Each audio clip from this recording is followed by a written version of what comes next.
భక్తులందరికీ నమస్కారం అండి. దేవి అనుగ్రహం ఛానల్కి స్వాగతం. దుర్గమ్మ యొక్క ఆశీస్సులు మనందరిపై ఉండాలి అని చెప్పి మనస్ఫూర్తిగా కోరుకుంటూ ఈ వీడియో స్టార్ట్ చేస్తున్నాను ఫ్రెండ్స్. ఇక ఈరోజు వీడియోలో మనం చూడబోయేది ఏంటి అంటే దుర్గమ్మ సందేశం. దుర్గమ్మ మనకేమందిస్తున్నారు అంటే, బిడ్డ, ఈ సంకేతాలు నువ్వు విని ఉంటే కనుక ఇక శత్రువులపై దుర్గమ్మ తీర్పు మొదలైపోయిందమ్మా. ఈరోజు నేను నీతో మాట్లాడడానికి ఇంద్రకీలాద్రి నుండి దిగివచ్చాను. సాధారణంగా నేను మాట్లాడను, నిశ్శబ్దంగా ఉంటాను, ధ్యానంలో ఉంటాను. అలాగే నేను దిగివచ్చానమ్మా. కానీ ఈరోజు నీతో మాట్లాడాలనిపించింది బిడ్డ.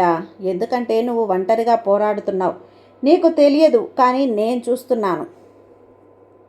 నీ జీవితంలో ఎవరో ఉన్నారు, నీకు హాని చేసిన వారు, నీ వెనకే మాట్లాడిన వారు, నీ పేరు చెడగొట్టాలని ప్రయత్నించిన వారు, నీ సంతోషం చూసి లోపల మండిపోయిన వారు, నీ అభివృద్ధి చూసి రాత్రిపూట నిద్రపోని వారు నీ మంచితనాన్ని నీ బలహీనతగా వాడుకుంటున్నారు.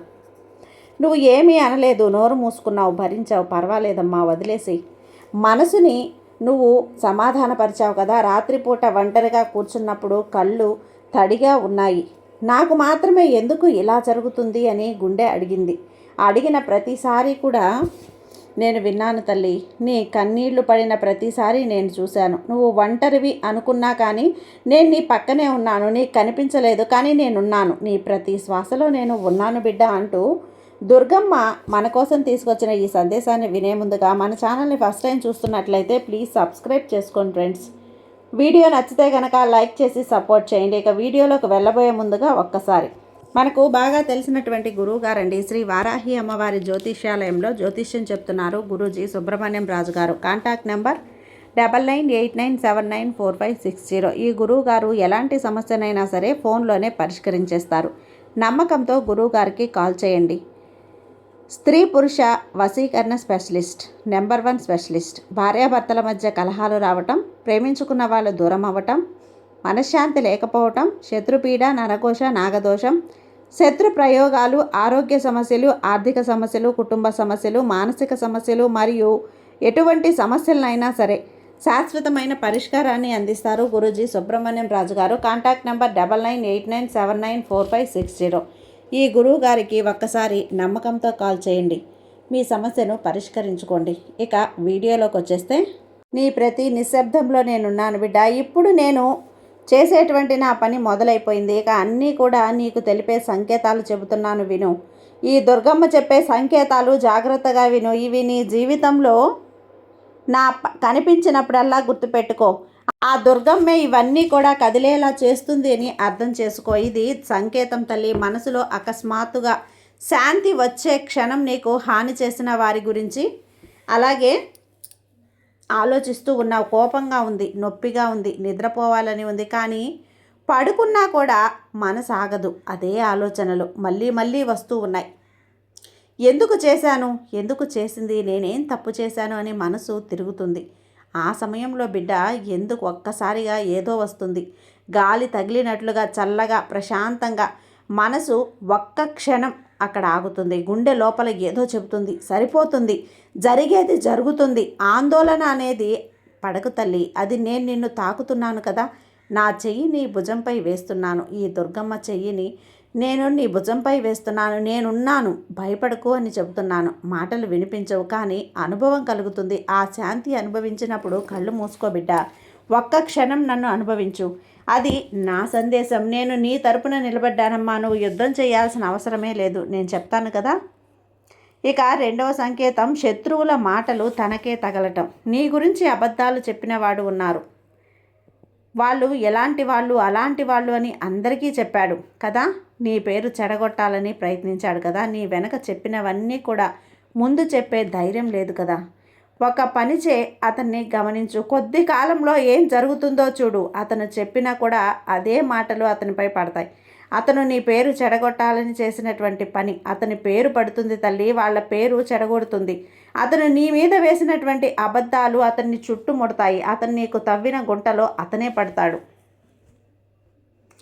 ఇది నేను ప్రత్యేకంగా చేస్తానమ్మా. ఇది నీ కర్మసూత్రం. ఈ విశ్వంలో ప్రతి పని కూడా వెనక్కి వస్తుంది. మంచి పని మంచిగా వస్తుంది, చెడు పని చెడుగా పోతుంది. ఆలస్యం అవుతుంది, కానీ తప్పదు. ఒక్క పైసా కూడా తప్పకుండా తిరిగి వచ్చేస్తుంది బిడ్డ. కర్మచక్రం నా చేతిలో ఉంటుంది. నేను లెక్క తప్పకుండా చెప్తాను, మర్చిపోను, నేను నిద్రపోను, అలసిపోను. ఇది నా వాగ్దానం. నీకు 3వ సంకేతం శత్రువులకు అనుకోని నష్టాలనేటివి మొదలవ్వటం. నేను హింసించిన వాడికి నేను ఒక్కసారిగా పెద్ద శిక్ష వేశాను. అది పద్ధతి కాదు, మెల్లగా వేస్తాను. చిన్న నష్టాల రూపంలో కూడా వేస్తానమ్మా. అతను అర్థం చేసుకోవాలి. అలా అర్థం చేసుకోలేనంత సూక్ష్మంగా వేస్తాను. ముందు పని సరిగ్గా జరగదు. ప్రయత్నించిందే ఆఖరిగా నిమిషంలో సరిపోతుంది. అనుకున్న అవకాశాలు జారిపోతాయి. చేతిలో డబ్బు ఉండదు. వచ్చినా కూడా నిమిషంలో పోతుంది. నమ్మిన మనుషులు ఆఖరి క్షణంలో మోసం చేస్తారు. ఇంట్లో చిన్న చిన్న కలహాలు వస్తాయి.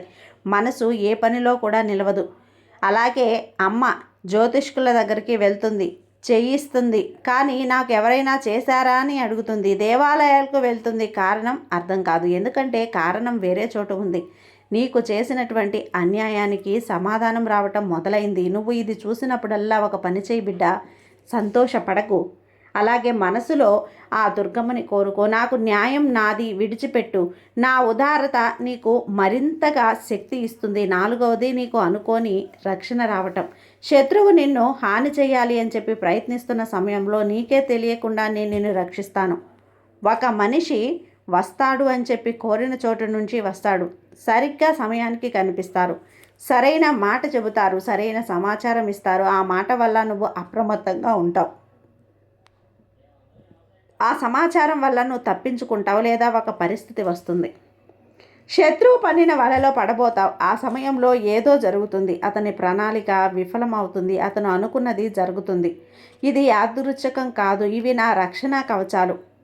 నా భక్తుల చుట్టూ కూడా నేను అదృశ్య కవచం వేస్తాను బిడ్డ. ఆ శత్రువు వేసే బాణాలు ఆ కవచానికి తగిలి వెనక్కి వెళ్ళిపోతాయి. నువ్వు గమనించకపోవచ్చు, కానీ నేను అన్ని వేళ కూడా నీ చుట్టూ ఉంచాను. నీ ముందు ఉంటాను, నీ వెనక ఉంటాను, నీ పక్కన ఉంటాను. 5వ సంకేతం నీకు అనుకోనటువంటి రీతిలో అవకాశాలు తెరుచుకోవటం. శత్రువులు ఒక తలుపు మూశారు కదా, ఇక నేను 10 తలుపులు తెరుస్తాను. అతను నీ పేరే చెడగొట్టాడు కదా, అదే పేరు వేరే చోట వెలుగుతుంది బిడ్డ. అతను నీ అవకాశాన్ని నాశనం చేశారు కదా, మరింత పెద్ద అవకాశం అనేది వేరే దారిన వస్తుంది. అతన్ని ఒక చోట నుంచి తరిమాడు కదా, అంతకంటే గొప్ప స్థలం అనేది నేను ఎదురు చూస్తూ ఉంటుంది. ఒక్కసారిగా రాదమ్మా, మెల్లిగా వస్తుంది. అనుకోని మనిషి ద్వారా వస్తుంది, అనుకోని ఫోన్ రూపంలో వస్తుంది, ఒక వాక్యం రూపంలో చదివినప్పుడు కనిపిస్తుంది, కలలో సూచన వస్తుంది. ఈ అవకాశం వదులుకోకు, వెనుతిరగకు. నాకు సాధ్యమవుతుందని సందేహించకు. అది నేను పంపించిందే. శత్రువులు మూసిన తలుపుకు నేనిచ్చిన జవాబు ఇది. ముందుకెళ్ళు, నేను నిన్ను వెతుకుతున్నాను.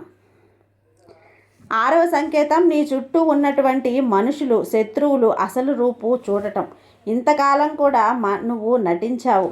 అందరి ముందు మంచిగా ఉన్నాడు, నీ మీద నేరాలు మోపాడు. నువ్వు నమ్మిన వారికి అనుమానం కలిగించాడు. వాడు ఇలాంటి వాడు, వాడికి తెలివి తక్కువ వాడు, మోసగాడు అని అందరికీ చెప్పాడు. కొందరు నమ్మారు. నువ్వు ఒంటరిగా నిలబడ్డావు బిడ్డ. కానీ నేను సత్యం తల్లి. ఇది వెలుతురిని చీకటిలో దాగిన అబద్ధాలు ఎంతకాలమైనా సరే దాగవు. నా వెలుగులన్నీ కూడా కనిపిస్తాయి. ఒకరోజు అతను చేసిన పని అందరికీ కనపడుతుంది. ఇది నువ్వు ఏమీ చెయ్యకుండా, ఏమీ చెప్పకుండా అతన్నే నువ్వే నీ పని అని నువ్వు చేసుకో. అతని అసలు రూపు అతనే చూపిస్తాడు. నీకు నమ్మలేని అనుకున్న వారు స్వయంగా వస్తారు.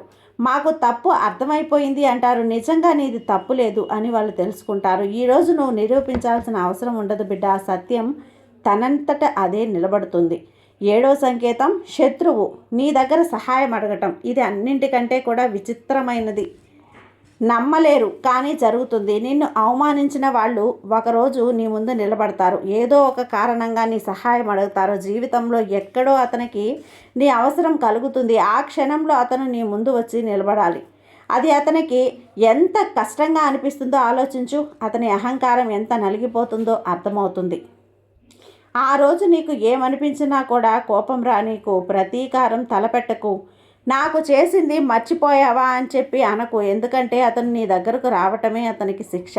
అతని అహంకారం అనేది నశించింది, అది చాలు. ఇక నీ వంతు వచ్చింది కదా, ఉదారంగా స్పందించు బిడ్డ.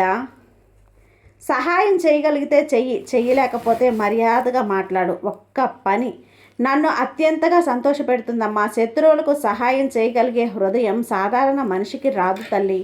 అది నా బిడ్డలవైన దుర్గమ్మ భక్తులకు మాత్రమే ఉంటుంది. ఆ పని చేసినప్పుడల్లా నేను నీపై మరింత కృప చూపుతాను. 8వ సంకేతం నీ ఆత్మవిశ్వాసం అప్రయత్నంగా పెరగటం. శత్రువు మరింత నిన్ను చిన్న చేయాలని చూసిన ప్రతి పని నిన్ను మరింత బలపరుస్తుంది. ఆలోచించు, ఆ కష్టాలు లేకపోతే నువ్వు ఎంత నేర్చుకునేవాడివి? ఆ అవమానాలు లేకపోతే నువ్వు ఎంత పోరాడగలిగేదానివా? తెలీదా నీకు? శత్రువు నీకు హాని చేయాలని అనుకున్నాడు, కానీ నేను నీకు ఆ హాని నీ శక్తిగా మార్చాను. నిప్పులో కాలినటువంటి బంగారం మరింత మెరుగుపడుతుంది కదా, అలాగే శత్రువు నిప్పులా వచ్చాడు, నువ్వు బంగారంలా మెరిశావు. అతను అనుకోలేదు ఈ పని జరుగుతుంది, కానీ జరిగింది అని. ఎందుకంటే నీ వెనక నేనున్నాను. ఆ ఆత్మవిశ్వాసం ఒక్కసారిగా రాదు, రోజు రోజు పెరుగుతుంది. ఒకరోజు ఉదయం లేచినప్పుడు నువ్వు అద్దంలో చూసుకుంటావు. నీ కళ్ళతో వెలుగు కనపడుతుంది, ఒక గంభీరం కనపడుతుంది, ఒక నిశ్చలత ఉంటుంది. అది నా వెలుగు. నేను నీలో ప్రతిఫలిస్తున్నాను బిడ్డ. ఆ 9వ సంకేతం నువ్వు ప్రయత్నించావు కదా, కానీ నేను నీ పేరు వేరే చోట వ్యాపింపచేశాను. వెళ్ళిన చోట నీ పేరు వినపడుతుంది. నువ్వు కలవని మనుషులు నీ గురించి మాట్లాడతారు. నువ్వు చేసిన మంచి పనులు అనుకోని రీతిలో అందరికీ తెలుస్తాయి. ఒక్కసారి నువ్వే ఆశ్చర్యపోతావు, ఇతనికి నా గురించి ఎలా తెలుసు? ఇది నేను చేస్తున్నాను, నువ్వు చేయలేని పని నేను చేస్తున్నాను. నీ గురించి అబద్ధాలు చెప్పిన ప్రతి చోట నేను నిజాలు చెప్తున్నాను. నీ పేరు నీకు తెలియకుండా వెలిగిపోతుంది. చివరికి 10వ సంకేతం నీకు అనుకోని విజయం. అన్ని సంకేతాలు పరిసమాప్తి అవుతాయి. ఇది నువ్వు అనుకోని రీతిలో విజయం వస్తుంది. శత్రువుని ఆపాలనుకున్నా సరిగ్గా ఈ విషయంలో నువ్వు పైకి వెళ్తావు. అతను నీ పేరు చెడగొట్టాలని చూసిన చోటే నీ పేరు వెలిగిపోతుంది బిడ్డ. అతను నిన్ను కూలతోయాలనుకున్నాడు, జాగాలోనే నువ్వు నిలబడతావు. అతను నిన్ను వెనక్కి నెట్టేయాలని చేసిన పనే నిన్ను ముందుకు నెట్టింది. ఆ విజయం వచ్చినప్పుడు ఈ ఒక్క పని చెయ్యి. చెప్పాల్సిన అవసరం లేదు తల్లి, కళ్ళు మూసుకో. నేను నీ హృదయంలో ఉంటాను. నీ నిశ్శబ్దంలో మనం మాట్లాడుకుందాం. నీకు నేను చేసినటువంటి పని అక్కడ అర్థమవుతుంది. అక్కడ చెప్పు, నీ జీవితంలో నిన్ను అవమానించిన వారు ఉన్నారా? నీ వెనక పొడిచిన వారు ఉన్నారా? నీ నవ్వు చూసి మండిపోయిన వారు ఉన్నారా? నీ వెనకాల నీ కష్టాన్ని ఆదరించిన వాళ్ళు ఉన్నారా? వారి గురించి ఆందోళన పడకు. ప్రతీకారం అసలు తీర్చుకోవాలని చూడకు. నీ చేతులు నిశ్శబ్దంగా ఉంచుకో, నీ మనసుని స్వచ్ఛంగా ఉంచుకో. నీ ధర్మం అనేది నువ్వు పాటించు. నీ పని నువ్వు చేసుకో. నిజాయితీగా ఉండు, మంచిగా ఉండు. మిగతావన్నీ కూడా నేను చూసుకుంటానమ్మా. నేను ఆదిపరాశక్తిని, నేను చూసుకుంటాను, సహిస్తాను. ఎంత కాలమైనా సరే నేను సహిస్తాను. నేను నా భక్తుల కళ్ళెల్లో భూమి మీద పడినటువంటి తర్వాత నేను మారుస్తాను. అప్పుడు నేను మహాకాళిని అవుతాను. అప్పుడు నా తాండవం మొదలవుతుంది. ఆ తాండవం ఈ శత్రువులు నిలబడలేరు తల్లి. ఏ అన్యాయము మిగలదు, ఏ అబద్ధము బ్రతకదు. నువ్వు ఒంటరివి కాదు. ఈ దుర్గమ్మ నీకు తోడుగా ఉన్నాను, నిశ్చింతగా ఉండు. ఈ దుర్గమ్మ సందేశం నీ జీవితంలో ఒక శుభ సంకేతంగా మారుతుంది బిడ్డ. సంతోషంగా ఉండు. ఈ తల్లి ఆశీర్వాదం నీకు ఎప్పుడూ ఉంటుంది. సర్వేజన సుఖినో భవంతు. జై దుర్గమ్మ తల్లి.